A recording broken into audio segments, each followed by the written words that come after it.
Little miss Rithanya family எல்லாருக்கும் சந்தோஷமான காலை வணக்கம். இந்த பனிக்கு பயந்துட்டே குல்லா ஷொட்டர் ஷூஸ் எல்லாம் பக்கா சேஃபாக போட்டுட்டு லிட்டில் மிஸ் தோட்ட வேலை கிளம்பிட்டாங்க. ஃபஸ்ட்டு நாங்கள் கேணி மோட்டரை போட்டுட்டு ரெண்டாவது கோழி ஷெட் தான் போயிருந்தோம். கோழி ஷெட்டில் இன்றைக்கி ரொம்ப முக்கியமான வேலையெல்லாம் இருக்குது. வாங்க ஒன் பை ஒன்னாக பார்க்கலாம். இந்த டப்பெல்லாம் நல்லா க்ளீனாக வாஷ் பண்ணிவிட்டு தண்ணி மாற்றிட்டு அந்த தண்ணியில் வந்து மெடிசன் ஆட் பண்ணால் தான் கோழியெல்லாம் நல்லா ஹெல்த்தியாக வளரும். ஸோ அந்த கோழியெல்லாம் ரித்தன்யாவை பார்த்துட்டு லிட்டில் மிஸ் ரித்தன்யா பாப்பாடா இன்ஸ்டாகிராம் யூடியூப்பில் இருக்கலாம், நீங்கள் சப்ஸ்கிரைப் பண்ணனா சப்ஸ்கிரைப் பண்ணி லைக் பண்ணிக்கோங்கன்னு பேசுகிறது உங்களுக்கு நல்லாவே கேட்கும்னு நினைக்கிறேன். தண்ணி வச்சதுக்கப்புறம் லிட்டில் மிஸ் எந்த கோழியுமே குடிக்கலையேம்மான்னு கேட்டாங்க. கவலைப்படாதீங்க ரித்தன்யா, கொஞ்சம் நேரத்தில் குடிப்பாங்க, பக்கத்தில் இருந்தால் கோழி வராதுன்னு சொன்னேன்.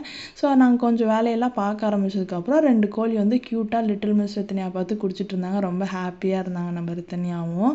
ஸோ நம்ம வீட்டில் தேன் வந்து ப்ரெக்னெண்ட்டாக இருக்கனால நேற்று நைட்டெல்லாம் கண்ணு போடுற மாதிரி ரொம்ப கஷ்டப்பட்டுட்டு இருந்தாங்க. ஸோ நம்ம லிட்டில் மிஸ் போய் ரொம்ப விசாரிச்சுட்டு இருந்தாங்க தேனுக்கிட்ட. அதுக்கு தேனும் பெட்டர் லிட்டில் மிஸ்ன்னு 2 பேர் பேசிகிட்டு இருந்தாங்க. அம்மா என் ஃப்ரெண்ட்ஸ் எல்லாம் தண்ணி குடிச்சிட்டாங்களா அப்படின்னு கேட்டாங்க. யாரை கேட்குறீங்க அப்படின்னு சொன்னேன். அதாம்மா என்னோட க்ளோஸ் ஃப்ரெண்ட்ஸ் அரும்பு, அருவி, வாணி 3 பேர் நல்லா இருக்காங்களா, தண்ணி குடிச்சிட்டாங்களா, நல்லா இருக்காங்கன்னு சொன்னேன். அம்மா நான் யாரையும் மிஸ் பண்ணுறல அப்படின்னு கேட்டாங்க. யாரு? அமிர்தம் தண்ணி குடிச்சிட்டாங்களா, அங்கே பாரு தண்ணியிலே விளையாண்டுட்டு இருக்கு அப்படின்னு காமிச்சேன். ஸோ பங்குனி மேல் பல்ல காட்டிட்டு அடிக்கிற மாதிரி மார்கழி பண்ணி கண்ணாப்பினா நடிக்குதுங்க. ரொம்ப சேஃபாக இருங்க. ஸோ மறக்காம நம்ம லிட்டில் மிஸ் ரித்தன்யா பேஜை சப்ஸ்கிரைப் பண்ணிக்கோங்க.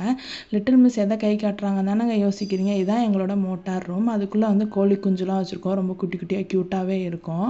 ஸோ ப்ரூடிங் போட்டு 2 கேஜில் தனித்தனியாக வச்சுருக்கோம்.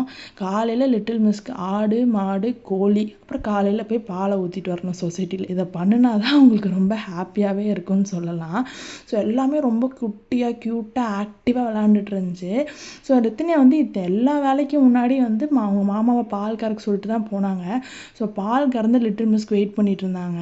ஸோ ஓகேம்மா சொசைட்டியில் வந்து பால் வண்டி போயிடும், நான் போய் பால் ஊற்றிட்டு வரேன் அப்படின்னு சொல்லி ரொம்ப டென்ஷனாக இருந்தாங்க. ஸோ எல்லாருக்கும் பாய் சொல்லிவிட்டு ஸ்பீடாக கிளம்பிட்டாங்க. ஸோ நீங்கள் மறக்காமல் நம்ம லிட்டில் மிஸ் ரித்தன்யா பேஜை சப்ஸ்கிரைப் பண்ணிக்கோங்க, இன்ஸ்டாகிராமில் ஃபாலோ பண்ணிக்கோங்க, like, share and comment. Thank you from little miss Rithanya page.